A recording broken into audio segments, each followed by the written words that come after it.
Welcome to In the Calm. I'm your host, Georgiana Alexander.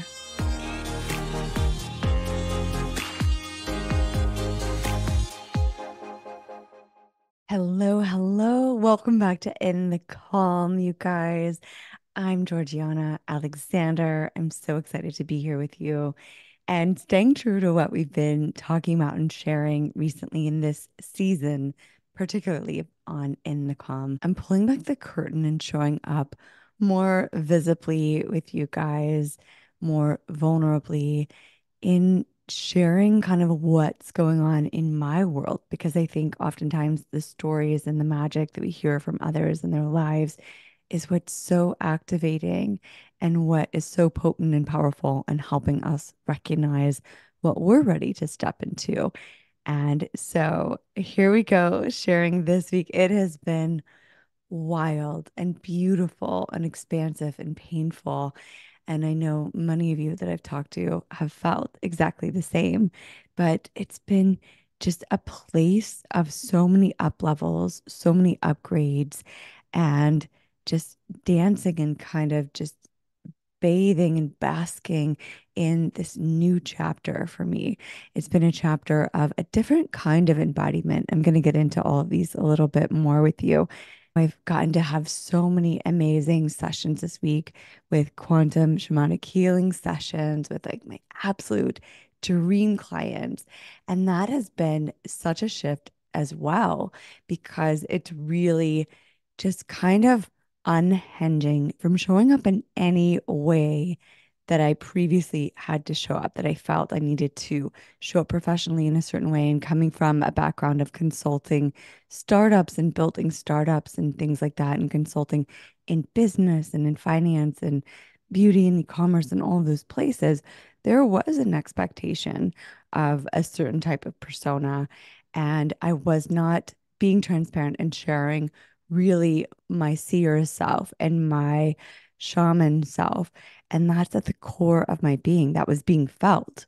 It really starts to make you think that the more that you feel that fear to what you're stepping into, for me, there really was a good bit of resistance and fear about communicating exactly what it was that I was doing, how I was doing things through that seer dimensional shamanic lens on the underneath side of everything with business, because there wasn't the space for that conversation at that time in those places.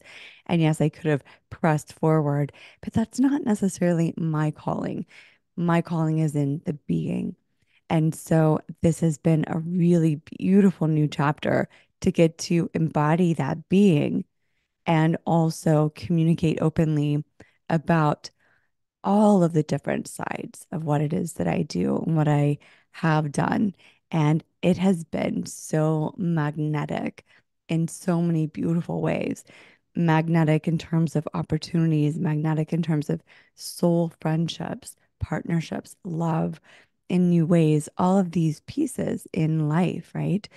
That we crave, that we want to connect with. A lot of times we feel that wall of resistance to what it is that we're kind of fearful of stepping into. And maybe there is some validity to that. But then once we start to find the pieces of why that is and pull back those layers, we get to start attracting our relationships, our businesses, our health and wellness, even in a completely different way. And I think that that way is much more so in a frequency alignment and in embodiment in our sovereignty and ownership of who we are. And so that's kind of what's been at play this week for me. It's been this whole new level of embodiment. And what I mean by that is, for me, I'm a projector. You guys know I love talking about human design. But so, as a 3/5 emotional projector, and also someone who very much embodies in and out of body living, astral travel, and a lot of dimensional playing, right? Exploring, that term embodiment has also come with a sense of guilt, this feeling like, oh, I need to be more grounded in this way. And what does that even mean, right? When we're talking about grounded, like for me, the ideal of being grounded is really connected to earth. Well, check. I am very connected to earth. I love the earth. I love nature. Okay, so yeah, I'm embodied in that way. Uh, Being accountable, responsible, like being able to show up on time to places, commitments. That's what it means to me. It might be something different for you. But sure, yeah, we're going to check that. That is also true. And so all of these ideals that I had in my head about some like indescript version of embodiment that I felt like I was failing at because I love to be in and out of my body because I'm not just completely rooted and anchored in my body all of the time in the way that perhaps other people that I've seen are. And that's right for them. But I was actually showing up in a little bit of guilt about that for myself. But when I started looking at all of the pieces of what to me embodiment means, what that feels like, I realized there's so many different layers of embodiment, of getting to show up in what feels right to each of us. For me, that does mean a bit lighter, airier, not as consistent in scheduling, very consistent in showing up for what I schedule and responsibility and accountability in that because that's what works for me and feels good. I love strategy. I love planning. I love showing up, 10, 15 minutes before an appointment. I love to be early for my appointments and all of that. It feels really good to me because that's what's right for me. But this idea of maybe being embodied while in motion instead of having to completely lock myself down in some idealized or conditioned version of what embodiment looked like. I've been doing a lot of work around that recently to give myself permission to play in my own version of embodiment. And let me tell you, it's a game changer. And I think not just for embodiment, but also what's been coming up for me this week is around sovereignty and understanding what do I want this next chapter of my life to feel like as a sovereign being, as a sovereign woman in my femininity, in my feminine awakening. What does that feel like? This whole new level of stepping into a deeper honoring of my feminine nature, of a balance of my masculine and feminine.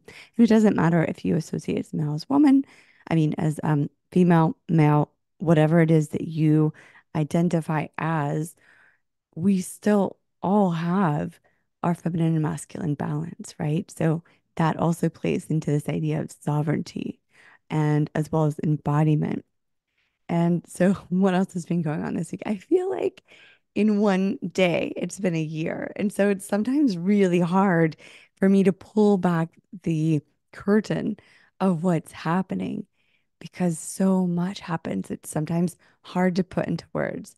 There's so many unseen pieces of what's coming together in my life that's kind of hard to put into words. And really, why do we have to? Why does it feel like if someone asks you, what did you do today? That there's like this stress of, oh my gosh, I have to like really put it into some type of story, some type of package of what it is that we're doing and how we're doing it. There's a lot of expectations around that. And personally, I feel very confined by that. So when people ask me, what did you do this day? What's going on in your life and your business?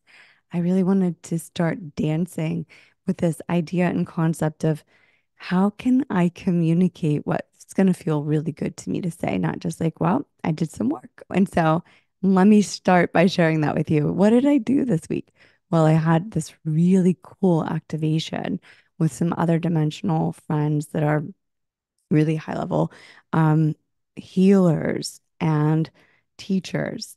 So that was with some of the Syrian dimensions as well as the Arcturian dimensions. And if you're not familiar with the starseed dimensions, okay, there's some really cool resources out there now you can Google. And I love that there's so much more information than just like the first list of, three or four. Because honestly, when we start talking about star seeds and dimensionals and other dimensions and things like that, what exists in our world is truly limitless. But so to categorize it in a way that maybe you can research, I connected with some of those advisors, some of those teachers and healers this week. And we did this really beautiful upgrade to my system. And also, I was taught some new codes and frameworks for the way that I'm going to be putting together methodology and the way that I've been living and doing things, but I was shown a different perspective of that and how to translate that with my clients, with my friends in my own life. And so I'm really excited about that. It's also been a really big week for me in terms of releasing old conditioning and beliefs. And I want to get into a little bit more about that, but just to kind of also share the rest of the week first. I did a lot around timeline playing, going back and forth into different timelines, both past and future, playing with what this now present time looks like in this reality and making choices about what it is I do want pieces to exist as and what it is I'm looking to shift, kind of making space for things that are really ready to let go. And also how I'm holding frequency in my life, how I'm showing up in next level worthiness, how I'm really stepping into this embodiment and ownership of myself as an expert in frequency, as a seer and shaman, which I've been my whole life, right? It's the things that we are so effortlessly that sometimes feel the hardest to step in and take up the space for and take the ownership of. And that's what's been on my heart and what's been calling me this week is to really step into my ownership, to see where I have given that space of my ownership to old beliefs, to old maybe relationships in my life where I was really giving that identity away, giving that power away, and not standing in my own being. And sometimes those spaces around us are so vague and so honestly familiar. You know, a lot of the things that I cleared, and I'm going to share a bit more with you on this because I hope it's helpful, and reach out and let me know. Are these conversations helpful? What kind of specifics do you want, which would be supportive in your own life and in your own journey? Because I really love diving into these nuances with you. A lot of times, with what it is that we have been conditioned in our lives, this has been happening maybe since birth, early childhood. We start forming ourselves, our physical selves, to shape an identity that might not be the whole story of who we are. And that's what I came against this week. Just realizing some pieces that I was really surprised by. And it felt so expansive and honoring and deeply empowering to get to not only look at them, but to get permission to shift them and let it evolve to where I took up my own space. If this week had a theme, it would be about stepping into the invitation of our next selves. How do we step into that invitation? I really want to talk about this through the lens of frequency, embodiment, sovereignty, ownership. What that looked like for me was really doing a lot of the shift work and the inner work. And what I mean by that is taking time to pinpoint the pieces that are blocking and then understand the place of what's happening, why it's there. And that can be as simple as just writing a note, a question down on a sheet of paper for yourself and then sitting with it and then seeing what comes to mind. For me, stepping really into this inner calling, this vision of what I know is right for my life and the way that I speak and think and share all of the things that have been happening in my life and that happen on a regular basis, that when I do share, people are profoundly impacted by, which makes me feel so excited that my journey can open up. The things that I've learned can open up and unlock for others as they have in my life. And it might be things that maybe you haven't thought about. So that feels so good because that deeply is my purpose and calling to take ownership of all of the different initiations in my life, all the many, many, many awakenings that I've had in my 45 years of being awakened and being in spiritual activation, in shamanic training, my generational seeing as well as my multidimensional background and trainings for eons, this lifetime, many before.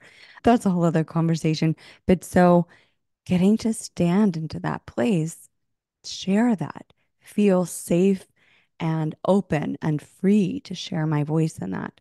That's been something that has been a block for me, that I've felt this reservation, this resistance, and it feels like a contraction. And every time I start to share something, it comes through a bit of a guarded wall. So there's this persona that I've allowed to be seen on the front side of my being. If we want to like imagine that we're wearing different layers, right? Which we are.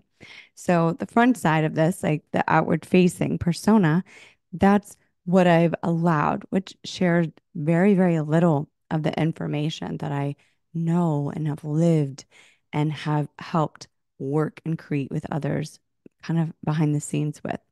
And then there's this really big wall, this block, this kind of pause point that was keeping me safe, right? Quote unquote safe. Because is it really ever? And no, it's not. But it's in our younger selves, the coping mechanism that we create to feel safe to some degree and protected because we get some form of feedback or information in our earlier existence that lets us know that who we are and how we are is not safe.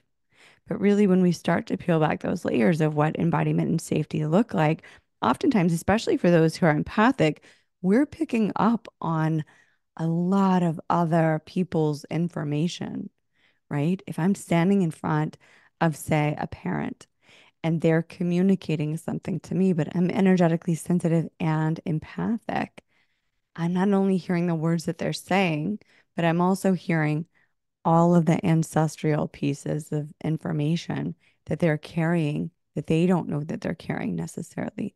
I'm hearing emotions and traumas that they have not dealt with. And then it's translating through, and I'm getting feedback on that and interpret it as, oh, I'm supposed to mirror and be that too. I'm supposed to form myself to match that in some way, right? But not only that, but then when we talk about being so empathic and being so open, we're all energy, we're all frequency. And so as we walk through the world with a lot of disconnected, disembodied people, just living their pain, sharing it, wearing it, and all that that they're collecting, whether they're collecting it from somebody that they just walked past in the street, or whether it comes from their own childhood or their family's family. In either case, we're getting all of that information, and that starts to form the identity that we feel safe within, especially as young children, and the conditioning that we take on. And so, for me to kind of go back to this story and this example to give you something tangible that has been juicy that I've been diving into this week is I felt this resistance, this contraction in my body every time I would try to just allow myself to be that version that I know I actually am. I can feel it. I can see it. I can feel myself moving in that direction, nudging, like wanting to take that step and that leap and being paused. And I didn't necessarily understand some of the pieces of the pause. As I've shared, did come from an abuse background growing up and different traumas and abuses later in life. Those things impact us as well, but that is not exactly what I'm talking about in this moment. Those pieces tend to contract us and freeze us onto the conditioning that we have. And so there's a freeze element or fight element against what it is that we're feeling. And that's oftentimes the way that we translate that for trauma that we're dealing with or trauma that we've gone through. So for this, what I'm referring to is there were pieces of me that in childhood I felt made other people sad, my light, my brightness, my gifts and ability. It created another person that was important in my life to feel sad or maybe dimmed. And I actually thought it was the reverse. I always thought of this person, my very good friend, as a very bright person, a very magnetic energy. And I didn't realize that I was taking on a lot of the shutdown and fear and diminished energy of that other friend. And that was something very early in life that took place. And then I started recognizing, oh my goodness, I have really held this as a wall, as a block to myself. It's not necessarily a personality thing that I took on, but it's almost like I'm trying to wear a mask of this other person's perception of the world to make them feel better, to reflect that back, to mirror that back for them in a different way. And let me tell you, it didn't work. It didn't make people less intimidated by the strength of my energy or the intensity of my visions and my seeing. People that wanted to be seen loved me, and people that were hiding from themselves really felt triggered and activated and still do by me, even if I'm not saying a word. And I know you can relate to this because we all have different elements of that, even if it's not you showing up as a seer. We have different elements that we bring up in others, we trigger in others if we're being really aligned with who we are. And I did come into this world with a deep sense of alignment with who I am. But in order to mask that, I started carrying or I started mirroring and kind of wearing this mask of other people's emotions and fears and diminish and shut down. When I started looking back, I came across these photos of myself in really early childhood and especially as a very young child. And I could see this energy, this natural energy in me. And I thought, wow, I don't think I realized what a little crazy person I was. Like, and I say that in the most loving way because I just had really vivacious energy, just really hyper energy when I was excited, when I was lit up. And I sort of didn't have the filter of recognizing how bizarre my perspectives and my way of thinking and doing and being in the world was. I just sort of was unapologetic about it until I started feeling so much contraction from others about me existing as who I was. And so that began to make me feel bad and feel like I needed to take action and show up in opposition of who I was. Just acknowledging that and seeing that and going back through some quantum timelines of sitting with myself in these different places of honoring my thinking of why I did that and really surrendering it. It gave me the freedom to start to give all of the other energy of the other person, especially. Many people were involved in that, but one particular that I was recalling. And you know what happens when we do that is we essentially start taking on some of other people's energy. And so by honoring that, we're not only honoring ourselves, but we're also freeing their energy and those attachments and those cords. And oftentimes we're attached in ways that we don't realize because maybe they've become so much a part of our natural way of living and doing and moving through the world. But our souls know the difference. And it really starts to show up, especially when you're ready to live in alignment of your truth, in your being, in your sovereignty, in your passions. And so when you start to say yes to that, when you start to accept the invitation of who it is at your soul you came here to be and exist as, and the expression of you, that's when it starts to rub in opposition. That's when we start getting a lot of, as we say yes, then all the stuff that doesn't align starts coming up, right? And that can feel very triggering. That can feel intense and it can feel fearful and unnerving. And that's oftentimes when many people shut back down and think, oh, maybe that direction was the wrong direction. So I'm going to share some tips that I love for regulation and how to move through that. But going back to that story of acknowledgement and then surrendering, not just surrendering and forgiving myself for taking on, but also really asking for forgiveness in that past timeline to the person whose energy I took on, thinking that was what might fix the situation, right? I don't know if you've ever had the experience where you've tried to help something. For me, it's animals, right? Like I maybe found an injured animal. There was one particular as a child, I found this injured bird that some boys had thrown a rock at and broken its beak. And it was so young. And I was trying to help it until I could wait for a family member to get home and we could maybe try to find a vet or a wildlife rehab to see what could be done. And I thought, I'm going to make it a nest and make it feel really at home and comfortable. And in doing so, I mistakenly put a stick in its nest that had a sharp point that I didn't notice it. And it ended up killing the bird, the baby bird. I was absolutely devastated. It just shook me to a core. And that's not the only time that at times when we think we're being helpful and interfering with nature or natural process, not just nature animals. Sometimes the way that we think it's going to be helpful creates pain and attachment. In other ways, it actually has the opposite impact, even though our hearts are really, really deeply well intended. So it's important to see both perspectives. I know I was really sad about the bird. I'm still sad about it. When I think back about it, that was a bad example because now I'm just sad about that. But everything has its timing, its purpose, its place, including that baby bird. But going back to the forgiveness that we need to have in all the different places of our life. And it's not just forgiveness, like if someone did something wrong to us, or if we had an abusive partner or some trauma in our life, it's not just totally wiping the slate and saying that doesn't matter because that would be bypassing our own experience. And that's not a healthy perspective either. That's not going to feel good. It's not going to empower us and make us feel safe to embody our purpose. But to just forgive all different sides of that perspective, to look through the lens of another and consider things through their lens and offer forgiveness for ways that maybe you didn't see or understand, and also make the space for the other side of that to hold forgiveness as well.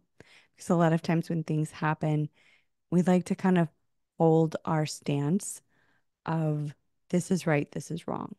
And when we don't make space for any side to shift, or maybe a third perspective, right, that we can't quite understand, it locks us in attachment to these moments in our lives. And really, what's important?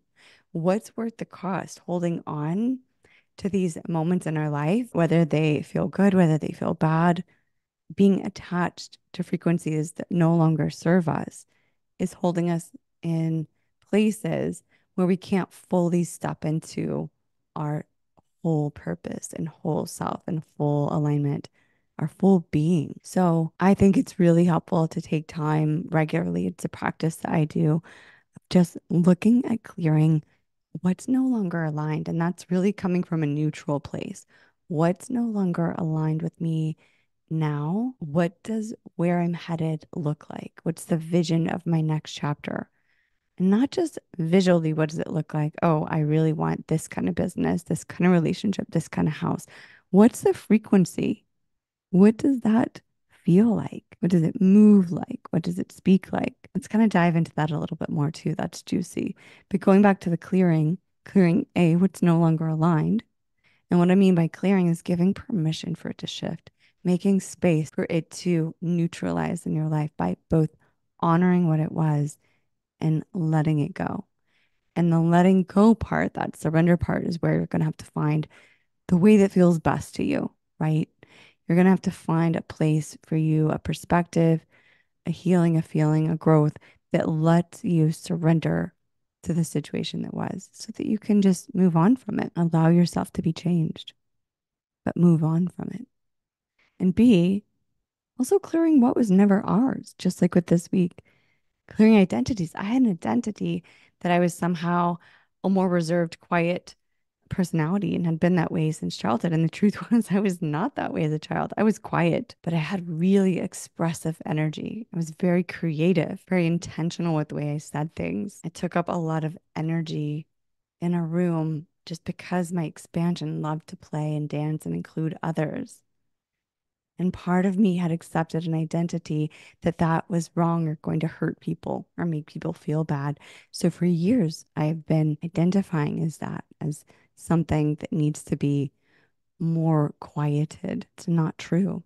And so it makes sense to me why, in certain moments, as I look back and reflect, of the moments I really wanted to step out there and be really expressive and creatively expressive, it also was met with this tinge, this pain in my heart of, oh, it's gonna, I need to reserve myself.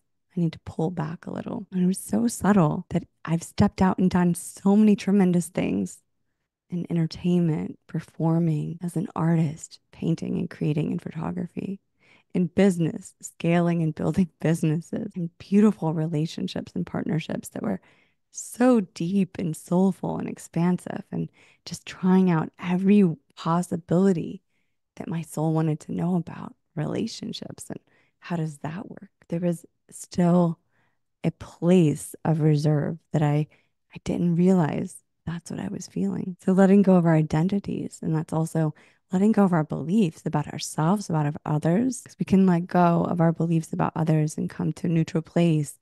That frees both of us. And the whole name of the game is to make space to allow our frequency to brighten, to exist in wholeness. It's so, so good. Clearing our conditioning, as we talked about, that if you're empathic, if you're sensitive to energy, which we all are, it's just, do you feel safe to recognize where you're sensitive to energies, to the unseen pieces of what's happening? So, thinking back to your childhood, how did that impact you? Feeling and knowing and sensing all of the unspoken things that really maybe didn't even make sense. As I was talking about, like with, say, a parent standing in front of you talking about something, maybe scolding you about something, and maybe you picked up on things that weren't spoken. And maybe that parent didn't even know that that was coming through. But now, can you look back and acknowledge that there were so many other layers of unseen that could have informed how you took that message? Giving yourself permission to free yourself from that. How much space does that make? How much joy does that give room for and light to come in? And this is also about letting go of what wasn't ours, including physical and wellness and health. I've worked with so many clients that talk about different ailments or pains or injuries. And when we dive into looking at what is going on, it's in the energetic field. It's on a family ancestry lineage. And yes, some of these things need to be corrected physically, but really, when we look at the energetic and start focusing on frequency and energetic healing, there's so much more that can be cleared out of that sphere. The associations of our ancestors and what they carried and why, it's not ours to have to carry. We don't have to carry that forward. There's ways to let that go, to make space for the health that is your divine birthright, that is your calling. What is right for you? When we start to look at things through frequency and energetics, everything is possible. And it's so, so fun to get to feel the empowerment of diving into that. So, okay, getting into questions. And these are things that I ask myself that I, recommend just sitting with and taking time as you look at the frequency of what you're stepping into. And, I know oftentimes, like, you might have heard about like doing a future self meditation, which is so beautiful. And I love doing those personally as well. And I love talking to my future self, and not just a future self, many different realities, right? There's limitless potentials and realities that we exist in. So, what is it that we are choosing to tap into? What does the invitation call to you right now of who you're wanting to be in that future self? And not only the visual of that, like, oh, I want this kind of house, this kind of job, but what is the frequency? What is the feeling of it? What's the energetic information that comes with that? And maybe you're like, what does that even mean? I want you to think about it in terms of like a really good song that makes you feel a certain way, on how maybe you have certain favorite songs for certain feelings that you want to evoke. What is that texture like? Is it fast? Is it light? Does the texture of your favorite song, does it have a color? Does it feel warmth? Or does it feel invigorating and cool, expansive? Start to name these subtleties as we start to look around the world of like, if your favorite thing is to sit outside, I'm talking about my favorite thing, but if it's yours too, amazing. But I love to sit outside in the afternoons, like maybe there's a breeze. I love to look at some of my favorite trees and see some of my animal friends. Right now, I have a mama squirrel that is very much around patio, and let the sun soak into my skin and just take in that texture and that frequency. And if I listen and attune to the subtleties. I can pinpoint the sound of that, the feeling, the color, the texture. And really, what it comes down to is those moments have a sense of hope, calm, warmth, and playfulness and expansiveness. And that's what I love about it. So, when you're looking at what it is, the future invitation of coming into, what is the texture? What are the subtleties? What is the frequency of what you're coming into? What does it feel like? What does it move like? How do you live in this new invitation, this new chapter? What do you speak like? And get playful with this. Enjoy it. Let your heart light up and feel fully excited by everything that's possible. If you come across something that maybe hits a ping or feels like contraction or uncomfortable, look at that. What is it? Why? Nothing in this world has to feel limited. And when we come into contraction and we start to feel a limitation or a block in some way, that's the good part. That's where we want to take some time, honor a conversation with whatever that space is. And as we're looking at what we're calling in, what really is calling you to step into it as we move through that resistance or that contraction. What is it that's really calling you into a next chapter? What's the invitation? And we can really call that in through the timelines. You can check in with the reality, the version of you living that now, and allow yourself, giving yourself permission in that future timeline to magnetize and attract all of the things through the time and space that are going to help you make that fully embodied and integrated. And what I mean by that is imagine that you set your sights on something. You're like, I know this is my calling. I want this. Maybe it's an outfit. Let's use something tangible, right? You see an ad for something that you're like, I want this. It's the perfect outfit. It feels like me. I love it. I'm going to get it. And so everything out from the moment that you accept that invitation of what you know, it pings you that that's correct. There's a whole other set of information of past versions of you that you're currently living in. Like maybe you like to wear a different style previously, right? Maybe the way you were showing up had a very different feeling than the you that's embodying that new look. And so, what is it that you can then let go of and make space with?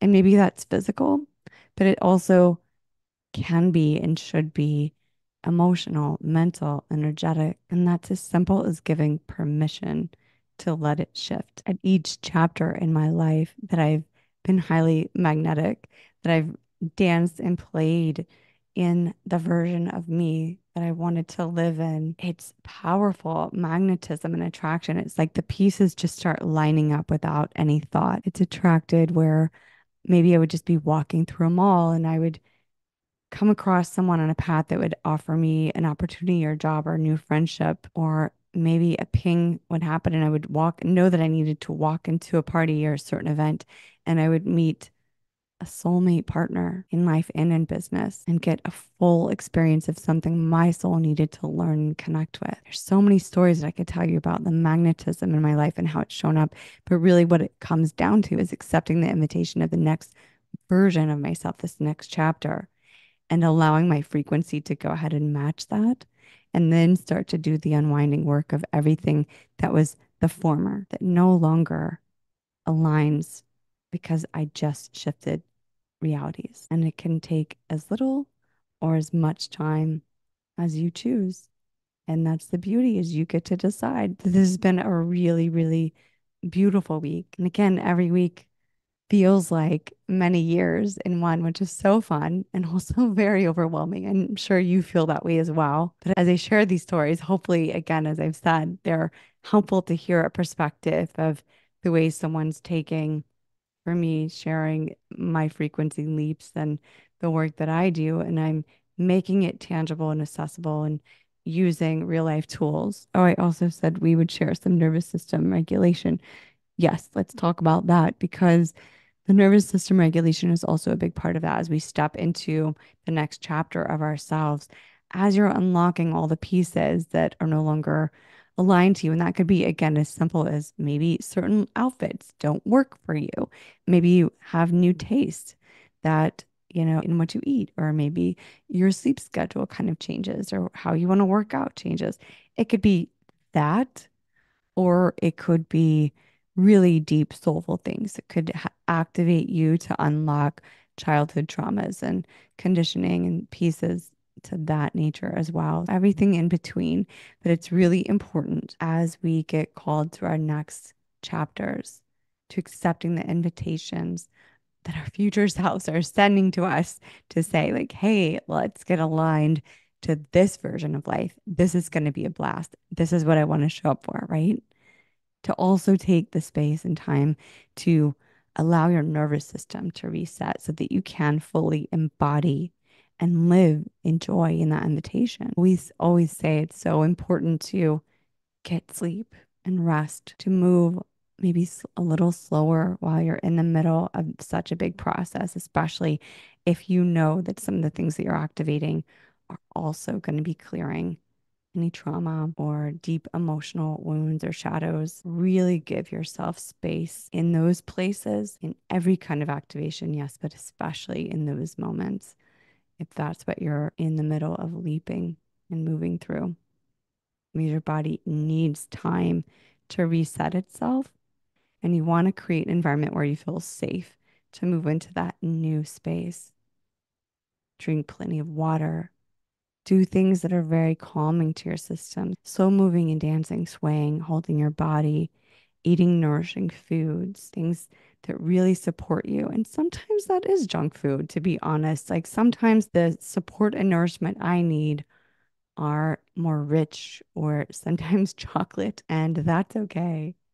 But you want to make sure, are you doing it to try to, are you eating anything that's not supportive or that's actually shutting you down as a way to suppress? Because we don't want to suppress any of it. We want to allow it to move because everything, our emotions, our experiences, it's all energetic. And all of these emotions, all of these traumas, it's like the energy came together to create a story, a movie for you to live so that you could have certain experiences to get to be who you needed to be at those times, honoring that and then allowing it to shift and move and change and evolve, trusting in yourself, in what your soul knows is true, giving yourself permission to make space and to let the story evolve and become something even more beautifully aligned as you have evolved, letting that movie go so that you have room for a new one, letting those emotions return back to neutral energy.